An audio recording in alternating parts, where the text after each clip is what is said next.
Hello everybody, today we're going to do a little review or tour of the Hobie Pro Angler 14. I've had this one for at least 3 years now, the 14-foot length.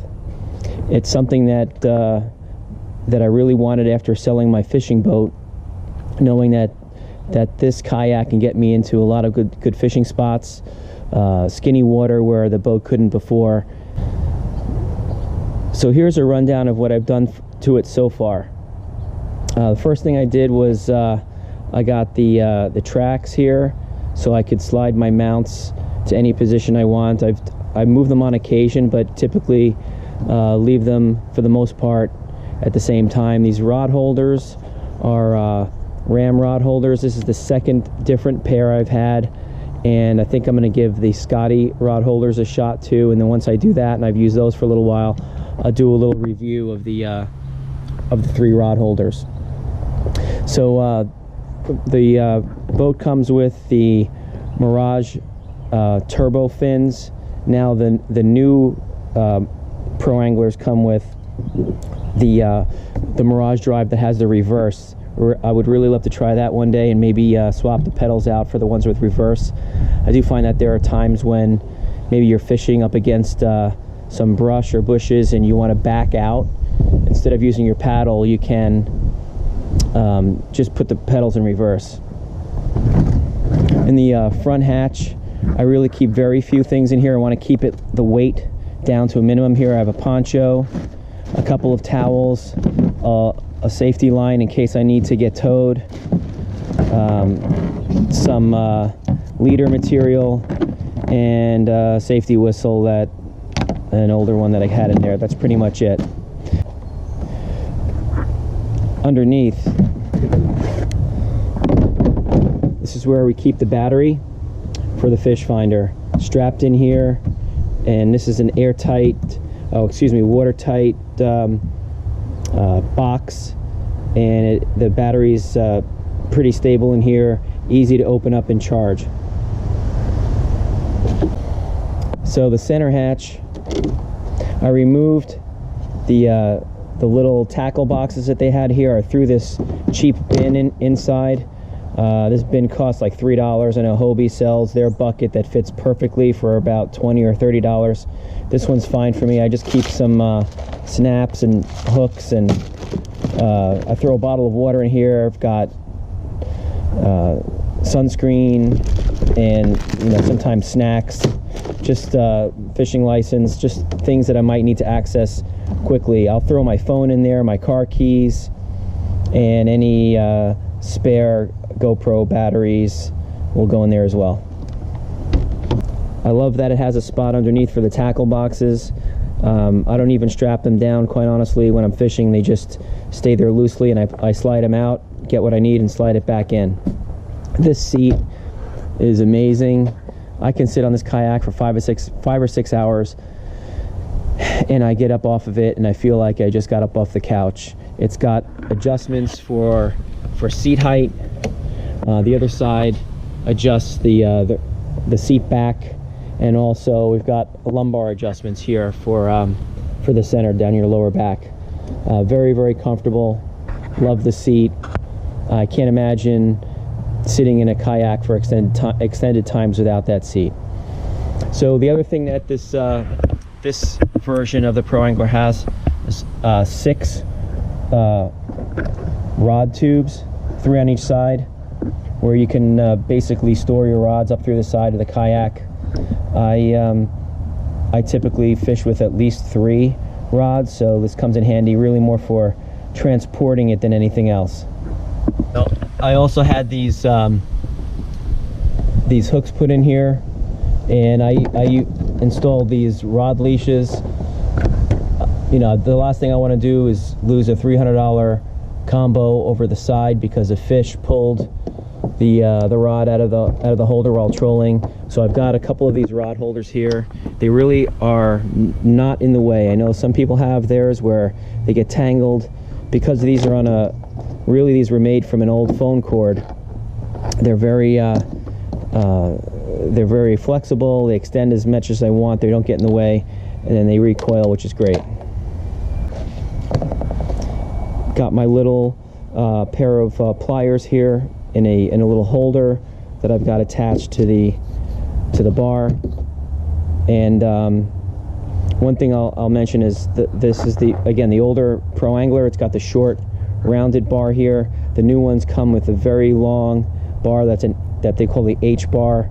It's octagonal in shape, and it enables you to mount things like rod holders and fish finders to it. I really love those H rails. I'm considering modifying this and adding that. I think it's about $150 to get those H rails. I'm actually considering doing it. If I do it, I'll do another video on that as well. Let me show you this here. It's an LED light that is mounted on a PVC pole, and basically you just twist, and I'm not sure if the camera's showing it, but it's illuminated now. This battery's been in here for 3 years and it still runs great. I've never had to change the battery yet, but the thing mounts here in the back in this Scotty holder. Also, it'll mount here in the front, where this is for the Hobie sail. I just drop it right in the front there, and at night, I fished at night quite often. This just lights up everything, if that's what you want. If you need light over your platform here to see what you're doing, this is great. Moving to the back here, these are the rod holders I built, and I have them set back from the seat for 2 reasons. One, I've got a cooler that mounts here. I'll show you that in a moment. And I also, you know, when I reach back, first of all, I don't want to have the rods right here behind my head. I don't want to be leaning back, hitting the rods, having maybe hooks getting caught in my hat or something like that. I'd rather have them farther back. When I turn around to grab another rod, I have long arms anyway, and that's actually a very comfortable position back here. So that's where I prefer them. I have another piece that I've made here that comes out for another rod holding, like a trolling piece, so I can put a rod here for trolling, and of course this piece here for the net. It's all part of the rod holder. It's a great spot for it, and it's worked out great for me. And what I'm going to do is another video on how to make this rod holder. As far as, you know, making other videos is concerned, the kayak cart, I'm going to show you that one in another video as well. Okay, moving around to the electronics. This is the second unit I've had on this kayak. It's the Lowrance Hook 5. This is the one that has the GPS, and love this. It does a great job. I had the Lowrance 4 before. It didn't have GPS. This one is great. I'm marking various spots where I like to fish, so I highly recommend this one. I couldn't believe the deal I got. I think it was $275. I got a great deal at West Marine, and I'm going to post some links down below where you can get some of the things that I'm using here. Also have the Hobie Wheelies. These are the larger beach wheels. Love these.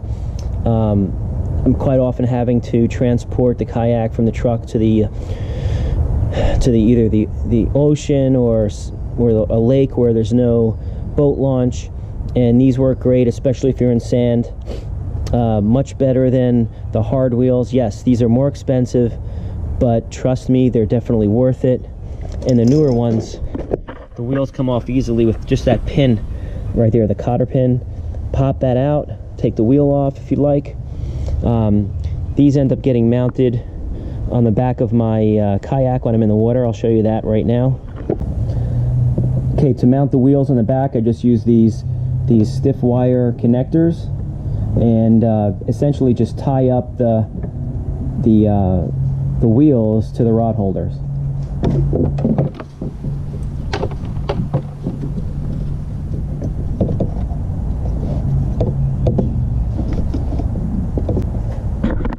Just like that.